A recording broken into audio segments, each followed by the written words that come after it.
So mga ka-farmers, linawin ko lang ha. Itong dalawang linya na to,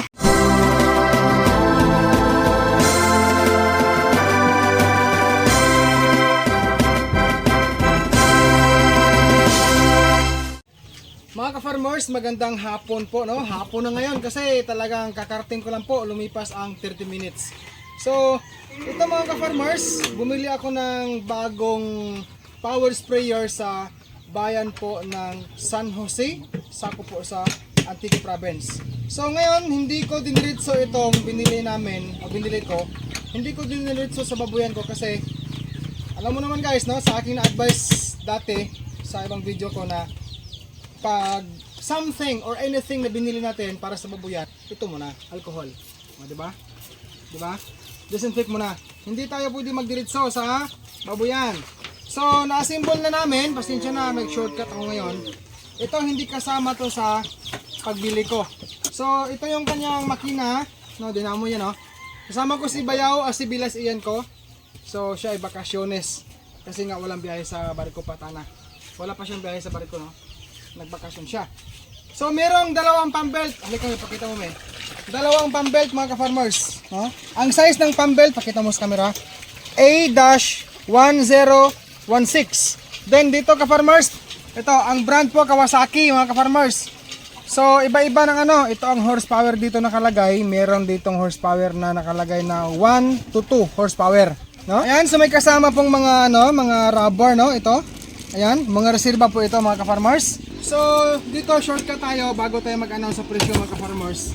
Alam niyo po mga ka-farmers, ang nangyari pong aking nagawa, no, is nag-decide ako na maghanap sa ibang store. Ito ka-farmers, inasimbol na namin to. Meron siyang filter. Pakita mo dito, halika please. Yan, may filter, no? Pasensya na, makalat kami ngayon dito kasi hindi pa nakapagligpit sa gamit, ano. Yan, dalawa po ang linya. Tapos dito meron siyang hawakan. Okay? So, kinabit na namin to, kasama ko si Bila sa pagkabit. Ayan. Ito po ang linya, yung yelo na to. Linya po patuloy o patungo dito sa ano. Ito guys, oh. Yan. Okay, so susubukan natin. Ang presyo sabihin ko maya-maya konti. So atin po i-connect yan. Saksak po. Okay. Yan, pagkasuyo connect. Ano? Abot ba? Abot. Sige. Try natin. Ganyan po ang andar niya.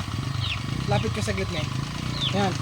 Wala akong gamit na mic lapel ngayon ha, para marinig natin yung mga ingay. Okay? So dito, Wala pa, open ko. sige, paki-open. Oh, ganito pala nagkasarado to. Okay? Open natin. Straight ko lang siya. Ah, Sa motor. okay. Sandali. Ayan na. Sa motor. Ganito mga ka-farmers ang kanyang lipad, oh. Sa motor. Sa motor daw. Sige. Paki-off mo na yan, saglit. Paki-bunot mo na. Ah. Okay. Adjust ko lang saglit mga ka-farmers. Ayan. O, mamaya natin ayusin. Ayan mga ka-farmers, no? Ayan. So dito tayo mag-adjust sa kanan, dito. Ayan. Pag in-adjust ko, mag-iiba yung lipa doon sa labas. Ayan. So maganda siya, oh. Sa mga ka-farmers ko dyan, mga ka-grazers na may ganito, mabuhay po kayo, ha? Hindi siya masakit sa baboy. Okay, scattered ko lang. Adjust ko, ikutin ko lang, ha? Preparation lang ito mga ka-farmers. Kasi kung sakali masira yung lumang portable ko na sprayer, ito po ang aking gagamitin. Ako ng karwasan ngayon, ha? Okay? Bayaran mo ko mamaya. Okay. Diba? Maganda. Yan. Okay, yan. Maganda siya. Dito tayo. Ka-farmers, ito po ang sukat nito, ang haba is 9 meter. Itong yelo. Dito mga ka-farmers, ang presyo nito is 8,200 pesos. Ito po ang napili ko sa tatlong store na aking pong pinuntahan. Ang magkaibang store, I mean, same brand pero magkaibang presyo. Sa isang store pinuntahan ko, 12,000. No, kahapon nag-inquire kami. So, di ko alam kung nagkamali kami ng pandinig from the sales staff doon. 12,000 yung dinig namin ng wife ko. Kanina, binalikan ko kasi gusto kong bilhin. Pagbalik ko, nagiging 15,000. So, hindi ko alam ulit kung nagkamali kami ng pandinig sa staff kahapon na sinabi sa amin, 12K. Pagbalik ko kanina, nagiging 15K. Nag-shift ako sa ibang store. Naghanap po ako. Then sa isang store po mga ka-farmers, merong 12,000.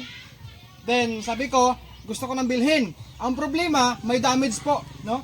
Yung item, yung store, yung pangalawang store na pinuntahan ko kanina, meron pong damage yung ganitong item. Kaya hindi ko binili, iniwan ko po. Yung pangatlong store mga ka-farmers, na kung saan ito ay nabili ko, 8,200 po ang presyo. Binili ko na, no? Pero same item po ang yung tatlong store na aking pinapuntahan. Ito po ang aking nabili talaga. So talagang ano guys, talagang pinagpasyahan ko na bumili nito kasi nga sabi nga ng iba, pang heavy duty, no? Okay, so subukan ko ito. Yung portable ko na sprayer, okay pa naman, gumagana pa yon. Ito ay preparation lamang. So dito, talagang ano guys, talagang para-paraan na lang. Ito guys, pakita ko melika. Mayroon siyang Phillips screw. Yan. Dito po nakakonect yung wire sa loob, yung wiring. Okay, assembled na yan ha. Okay. So dito mga ka-farmers, akin ang camera. Dito, ito po ang adjustment. Ito. Okay? Yan. Adjustment po ito sa pahigpit o paluwag nito. Yung makina na to. No? Ito yung kanyang connection. No? Okay naman siya mga ka-farmers. Yan. So dito ang part naman na ito ay meron pong tangki o lagayan po ng engine oil. Balik ko lang to guys. Madungis ng kamay ko kasi kanina pa ako nag-assemble nito eh. So nakasarado yan. Pag ganyan open. Pag ganyan lock, no? So meron tayong nilagay dito rin na ano guys. Ano nga tawag doon yan? Yung mga o-ring na. O-ring niya. Gasket. Rubber gasket. Ayan. Pasensya na, hindi ako mekaniko eh. Ayan, may dalawang ano to, pan belt, no? Pan belt dalawa. O, diba? Simple na mga ka-farmers, oh. Then marami siyang reserbang rubber gasket mga ka-farmers. Ang akin pong napili ay ito. Ito talaga sa tatlong store na aking pinuntahan. No, magkaiba po ang presyo, pero dito po ako talaga gin-provide ni Lord. Kasi nga sa totoo lang mga ka-farmers ay medyo hirap din maghanap sa dudong, no? Nahirapan ako maghanap kahit na mainit. Wala, kailangan talagang maghanap para makasumpong. Sabi nga ni Lord sa Bible, maghanap ka para ikaw ay makasumpong, kumatok ka para ikaw ay pagbubuksan, at humingi ka para ikaw ay pagbibigyan. Sa aking naranasan ay talagang ito na guys ang resulta. So nakalagay ang specs or specification, spraying, irrigation. Ayan, ito.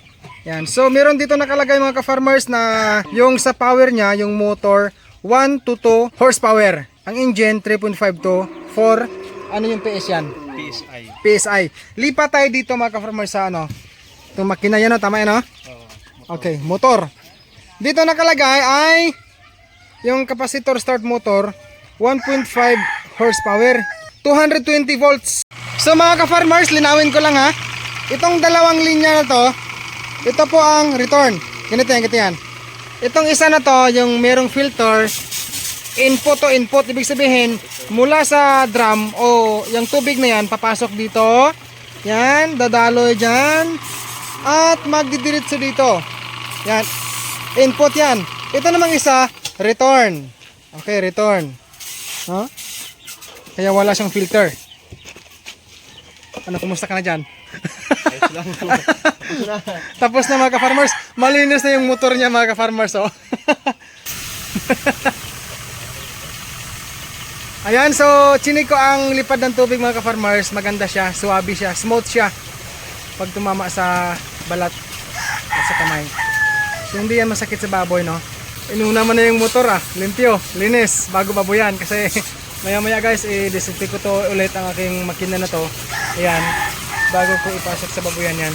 Shout out po kinakabayang Miraluna Abria watching from Davao de Oro, Yuy Yandog watching from Sipalay, Negros Occidental, Pauline Bibar watching from Barangay Mandalagan, Bacolod City, Negros Occidental, kay Brindo Ripunti watching from Tacloban, Leyte, Shem Clyde Amarga watching from Misamis Oriental, Josefina Alba Gomez watching from Las Vegas, Nevada, kay Juvenel Habihan Bernardes, Fritz Gerald Vigo, shout out sa Vigo Clan Edio or Edio Sebasti, kay Jangjang Birden, Jericho Pamiruyan Magbanwa, yung nagtesting kanina sa store na binilhan ko ng power sprayer na ito. Shout out po din kay Sarmiento Ronel, kay Ariel Inyon Dacumos watching from Bacolod City, Negros Occidental, kay Gisa Dandanon from Cagayan de Oro City, kay Jessica Aldava watching from Cebu. Ug kaninyong tanan viewers, shout out po sa inyo.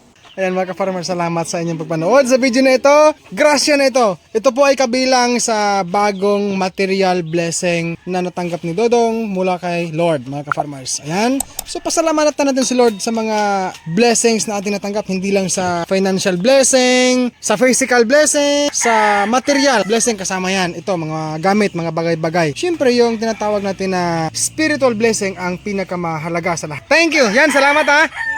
Salamat sa pagtulong sa akin sa pag-assemble nito. God bless us all mga ka-farmers and peace out everyone.